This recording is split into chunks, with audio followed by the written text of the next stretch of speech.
NextWaveDV presents NAB 2013. Made possible by Kessler Crane, innovative tools for filmmakers. Red Rock Micro, introducing the one-man crew. Zeiss, we make it visible. We are at the Blackmagic booth with Dan, talking about some new cameras. Now, you guys, last year we were standing here, we were talking about something new for you. Now it's been a year later, this is something you've been developing, but you're doing new stuff again, and you are again doing stuff that nobody else is doing.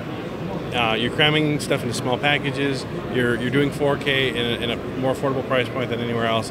So tell me a little bit, first of all, why this is something you guys are doing. You know, you've gone a different direction before that you're well known for, and now cameras, so how's that going? You know, what we kind of found out there was, you know, for many years we were solving lots of people's problems with a lot of different products. We were creating hyperdecks, we were creating intensity cards, we were trying to open up new workflows for people that didn't have access to some of the stronger post-production workflows that were out there. And you know, kind of a few years ago we got to that, like, hey, we could make a camera, and then a year later it was like, we have most of the technology to make a camera, and then we made a camera. So we kind of felt like we didn't want to make a product that just, if there was already a lot of things being solved, we wouldn't do it, but we thought that there was this place between DSLRs that are amazing video cameras and of course these high-end cinema cameras. So that's how last year kind of came about, to say, here's this Blackmagic cinema camera, great post-production workflow, higher than HD resolution, you know, high dynamic ranges out there. Great, problem solved, job's done, except for totally not. We thought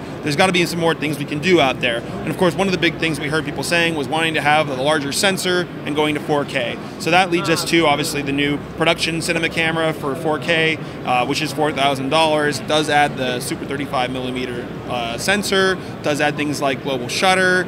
We do have to make some trade-offs in there because it is 4K, it's always compressed. So it's a ProRes 4K compression, as well as a lossless cinema DNG compression as well. But 12 stops, that's the other thing we have to trade off. It's a 12 stop, doesn't sound like a big difference, but every stop's like twice as much color. But for $4,000, 35mm base sensor, global shutter, it's a tremendous camera for $4,000. But then beyond that, we said, man, we have all these great features, all these great things out there. The one thing we don't have is the ability to just run out and grab a quick shot. Right. And we were finding ourselves, you know, we'd take a cinema camera home on the weekend to, you know, take to the zoo or go off and do things, and, you know, we'd be at home and be like, oh, I want to run out back and get this great shot. Grab my rig, grab my camera, grab my tripod, grab my shot's gone. We've already lost that opportunity. And that's kind of what led us to wanting to create a bit of this pocket cinema camera, to be able to have something that could literally fit in your pocket and be ready to go, but give you that cinema quality that you have. So it's a 16mm size sensor, so it is a bit smaller, but when you think about all those schools out there that have all that old 16mm super speed glass that they're going to be able to use with this, with a bit of an adapter, you know, for $1,000, being able to record to a standard SD card off the shelf, you know, it's a tremendously powerful cinema style camera that's, you know, what, a little bit bigger than your phone is. So tremendously powerful. You know, both of these cameras, I think, are good complements to our already shipping cinema camera. So, you know, we're really excited about these cameras. Absolutely. So what kind of glass can people put in there just natively? I mean, this is an active MFT you know, lens mount that we have in here. So, you know, there's a ton of guys that make, you know, we're using a bunch of these Lumix at the show here, but we've got adapters showing Aries and Nikon glass on here as well. So Micro Four Thirds is one of the most easily adaptable mounts that we have. So, you know, with the right adapters, you can get a lot of different glass on there. But, you know, really popular, inexpensive ones like these Lumix ones are great because you can just go out and kind of get those shots that you want to get. But it's very flexible. So you've got a Super 16 sensor that we talked about. You know, would like ENG lenses potentially work on there? It potentially could. If they are the Micro Four Thirds, they just go straight on there. But if you're talking about like a PL based mount or an EF system, then you need the extra adapter on there as well. But it's pretty flexible. So what made the Super 16 sensor the route? Was it cost, or was it cost and size? You know, obviously we wanted something that could be small, and so the 16mm is a smaller size sensor, but it also had the other things we were looking for, like the high dynamic range. We didn't want to just make a video camera, we wanted to make a cinema camera, so we needed that high dynamic range. And so the 16mm worked out well. That matches well with the Micro Four Thirds, which goes really well with the smaller size sensor. So, you know, it's not obviously going to give you everything. It's a 1080 based camera. It's HD progressive camera. It's not like a cinema camera that gives you that 2.5K or obviously the 4K. So there's some compromises here, but in return for that, you get this amazing cinema camera at $1,000, which people are obviously at the show, raving about right now. Well, I see the potential for this to be a great green screen camera or VFX, where you need, something that, maybe your workflow is already optimized for your existing DSLR. Yep. But every time you try to do a green screen shot, you shoot yourself. Yep. So having that additional dynamic range and the color detail and all that in a camera that's affordable for somebody to pick up can be something that they just always have around. Yep, I think the most exciting thing about this camera is, for some people it could become their A camera, but for a lot of people it will be a fantastic B camera. And when people ask, like, well, where will this get used? It's like, well, this could get used by so many people for so many reasons, because it's just not cost prohibitive and it can fit into so many great workflows. So, it's an exciting product to have, and I think people are excited about it. You think this is going to replace the 5D on film sets? For crash cams and stuff like that? I think it has that potential to do. I mean, I think the cinema camera had that potential to do. I think at $1,000, this one becomes, a pretty easy solution for people. All right, so let's talk a little bit more about the full functionality of this camera. Like, how is it to pick it up and operate it? Well, I mean, the great part here is if you're familiar with the way our current cameras work, you're going to see the very similar menu-based system. Now, on the larger cameras, we're able to add the touchscreen capabilities because of the depth here, but this is being driven by a menu-based system, very familiar controls like you would see on any type of other point-and-shoot type camera. So, but it's very simple to operate. It's got many of the same features, or I should say all the same features of the cinema camera that you see. Can you pull up that menu again? I just want to walk people, because everybody's going to be asking the simple questions like ISO sensitivity, ASA obviously. Like what's the range on that? So right now it's very similar to what we see on the actual cinema camera. It goes up to 1600 and goes down to 200, which I believe is what the current cinema camera is at as well. I believe it's still a native 800 ISO as well. Now remember, if you're recording RAW, all that information is just really to apply to what your output is. But if you're recording as the ProRes, it obviously does affect what is being recorded on there. So, but for the most part, you can dial in your white balance. Yeah, again, so if you're actually trying to record it in the ProRes, or you want to see what's on the external monitor, you can dial in your white balance here a bit. Again, doing RAW, this doesn't really affect anything, right. But if you're trying to see with the actual LUT on there, or if you're recording in ProRes, that's all going to be important as well. Right. Now, what kind of frame rate options? Just like the original cinema camera, both new cameras are the same frame rates. So 30, 2997, 25, 24, 2398. I know everybody asks about wanting to get high frame rates, and we'd love to do it also, but we really run into a lot of heat issues, and that affects quality, and we're just not happy with that as a solution. So it would require just basically a much different and much more expensive camera, and obviously our goal here is to create this wonderful cinema camera at a cost that is, right, and reasonable. If it's something that people are demanding long term and willing to spend the money on, it's something you can research down the line. Definitely. So you pick it up, you do your settings, and then it's just got like a little. And you're good to go. Here's the bottom bar here where we can see that we've got, this is just a basic Nikon style battery, so you can buy extra battery packs, you can buy Nikon rechargers out there. This is the SD card, so it's an off-the-shelf SD card. We use the 10x SD to get the speed that is necessary there. But this is just plug and play kind of capabilities we have there. So what is the file that it's writing to? So it's writing to either a ProRes file, and all the cameras here at the show are locked at ProRes, but we're planning on also having a Cinema DNG RAW that is actually compressed. It's about a 1.5 to 1 compression. So what that really means is on a 128 gig card, you're getting about 30 minutes of RAW and about 60 to 70 minutes of ProRes, what we believe that math is going to work out to be. So you do have not necessarily a limited shooting time, but you have to kind of be conscientious about it. The good news is those SD cards are very affordable, and you can get them and you can move between them pretty easily. So what is the bit rate for the ProRes?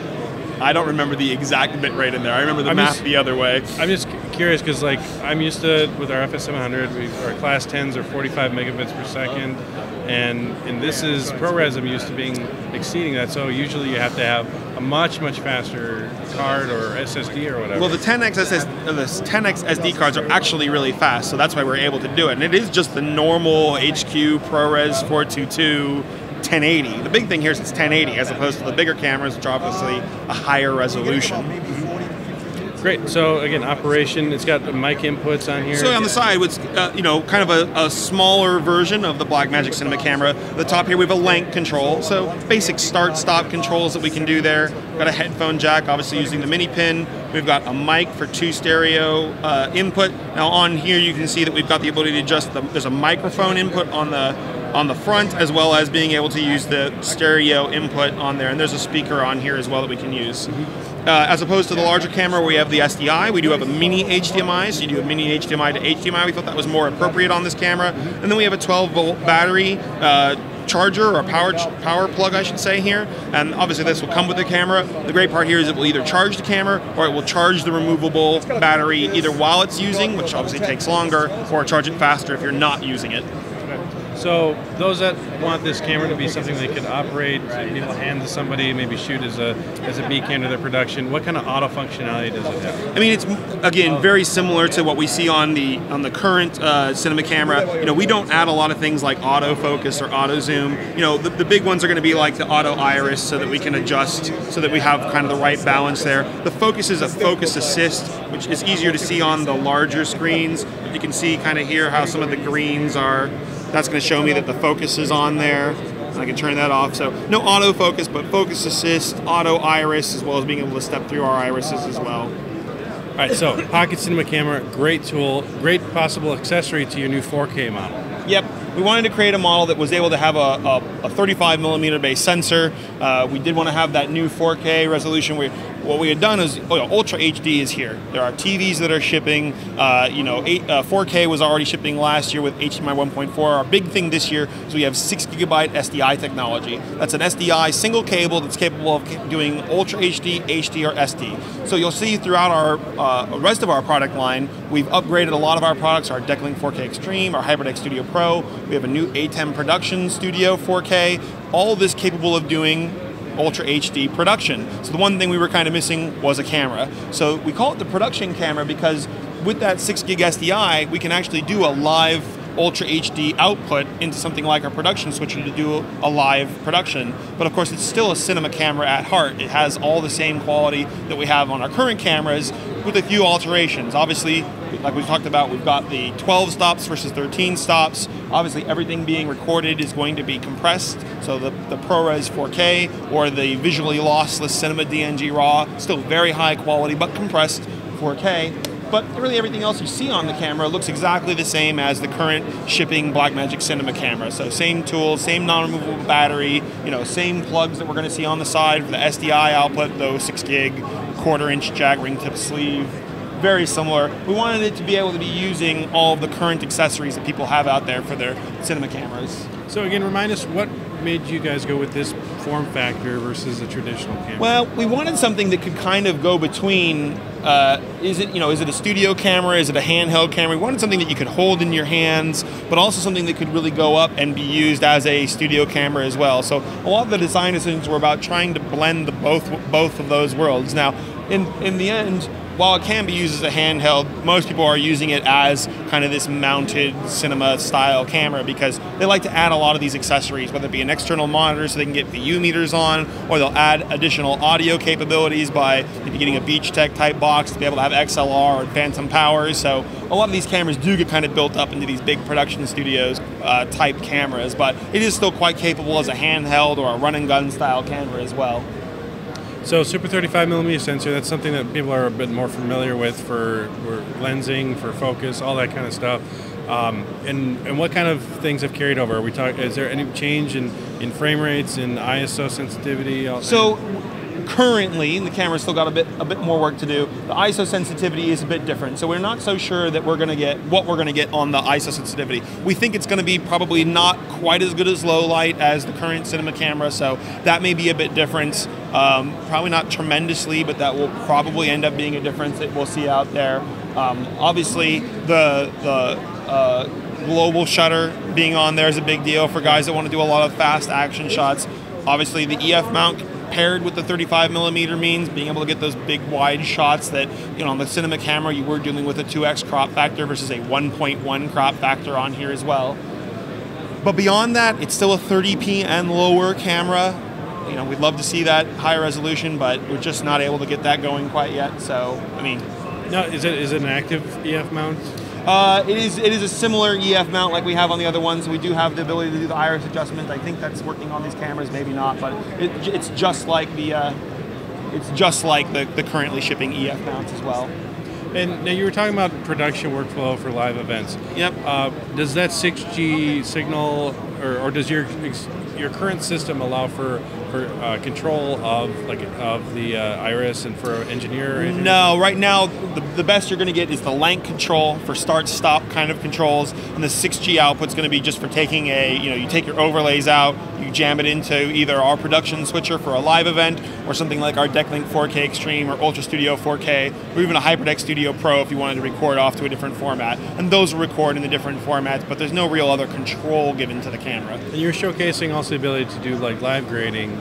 Yeah, now on Davinci Resolve 10, another big update we have, amongst the many updates we have at the show this week, Davinci Resolve 10 has a couple of new features in there. We wanted to focus on, there's some editing features we've added for some online editing, open effects plugins, but the other one is the Davinci Resolve Live, which is a new feature within Resolve. And we found that Resolve was being used more and more for on-set color grading. Guys are wanting to go out there and say, rather than having the DOP be on set and be like, hope this works, and it gets off to the colorist, and okay, I'll fix that. They're able to drag, because of the affordability of the system, they're able to drag a rack or a laptop on set, set up Resolve, and say, I want to get an idea of what this looks like.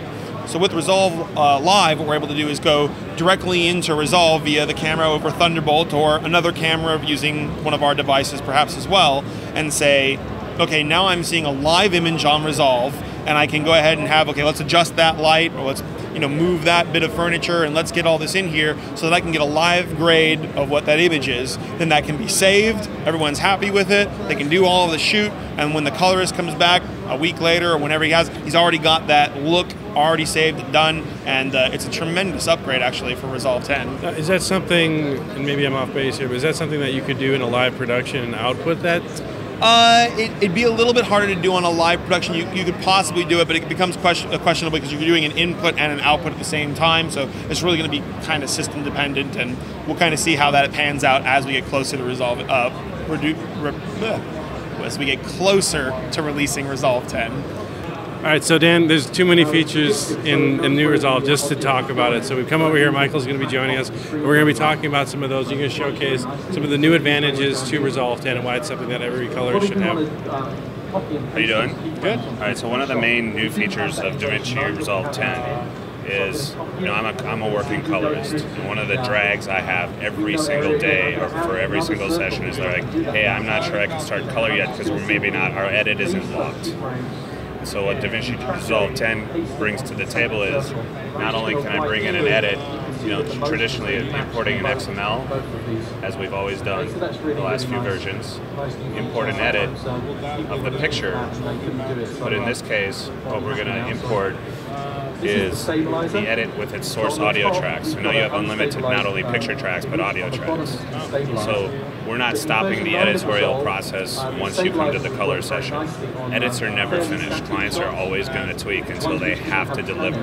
They will want to change something. So now we can bring in an edit, and instead of saying, well, editor's got to go back and change the edit, we can come back in here and we'll zoom into a timeline.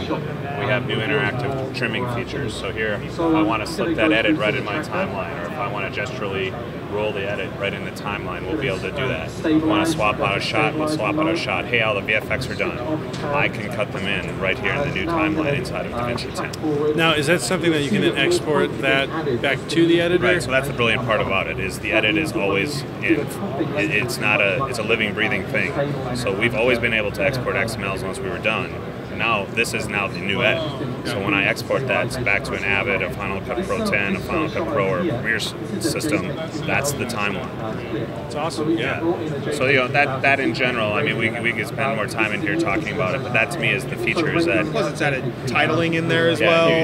There's more to this. You can add transforms, crop the images, rotate them, things that we haven't been able to even see in Davinci, you can now manipulate. To me, the biggest one is...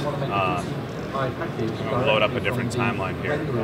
Editorial, changing the editorial, things like that. One of the other new features here in Resolve is the ability to change the speed of the clip in the timeline. So here we have a clip that's playing at a different speed, and in Resolve, current version of Resolve, it is what it is. I can't modify that. Now I can select the clip and change its speed. So in this case, it's running at 20%. let's come in here and try it at 40% and hit enter. Now that I've basically changed the clip right in the timeline, and I can see the new speed play back. So again, decisions they're never done. Nothing's ever done until it's done. Right. And well, as a colorist, you know, I'm a DP and I do a lot of our coloring as well. You know, Sean will do an edit, and then I want to be able to start working on it. And if something like suddenly switches over, you don't want to stop your grade and then send it back to him, wait for him to be done, come back to you. You want to be able to keep moving on, especially if it's something small like that. Now, what we're trying to really show off here is that it's editorial finishing, and so if you're going to change a clip, you know, playback, it might be stroby or the frame blending is bad. So one of the new features in here is to be able to select that clip, load it up, and we're actually going to apply optical flow processing. And so now, again, because I'm using the GPUs, I get that motion optical flow playback in real time. You know, traditionally with other tools, you got to process that, you got to play with it. Now that I'm optical flow, boom, done. There it is. So all of these things are going to be tools I can use as a colorist to help not only finish the color, but enhance my client's work. Awesome. Right? I would say the biggest feature, the ooh-ah from a color grading feature standpoint, this version is going to be the ability to add OFX plugins. So the OpenFX standard will now be available to us as colorists inside of Davinci. So here I can just load up a screen. So we have the Sapphire, GenArt Sapphire plugins loaded. You have anything you have that they have, we can apply. So in this case, because I want to find a lens flare, I can type in their search tool lens, and it shows me lens flares. I can drag and drop that OFX plugin right onto a node. And so now my picture has an OFX plugin. So I could say, you know, I did a spot last week where they're like, could you enhance the lens flare? And I'm like, no, that's an effect. We'll have to do that. Now I'll be able to do that in my session. So anything I can do to a node inside of Resolve, one node can have one open effect. So if I want to hold that out with a key, I want to draw a power window around that effect, I'm going to be completely able to do that. All right, Dan. You think we could see any third-party development interaction for some future plugins? Yeah, I think that as we continue to go, we're not only going to see third-party developers be coming to us to talk about how to get more of these things in here, but we're going to see people creating their own effects, and they're going to be putting those up because these are easily shareable effects.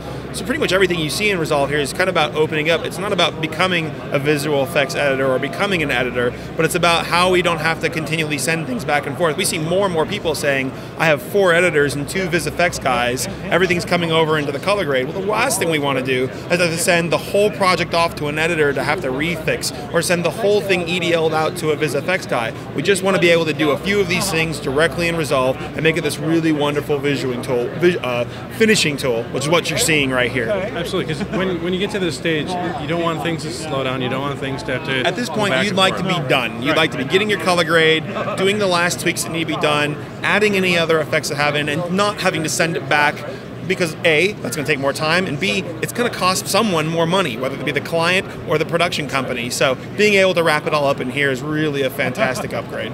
This is amazing. There's a lot of great tools out there. We're familiar with Resolve Lite.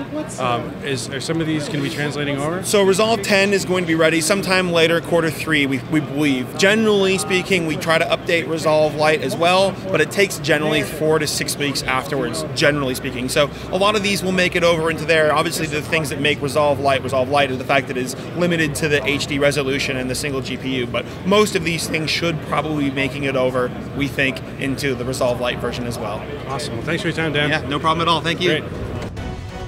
Subscribe to NextWaveDV, where filmmakers get educated.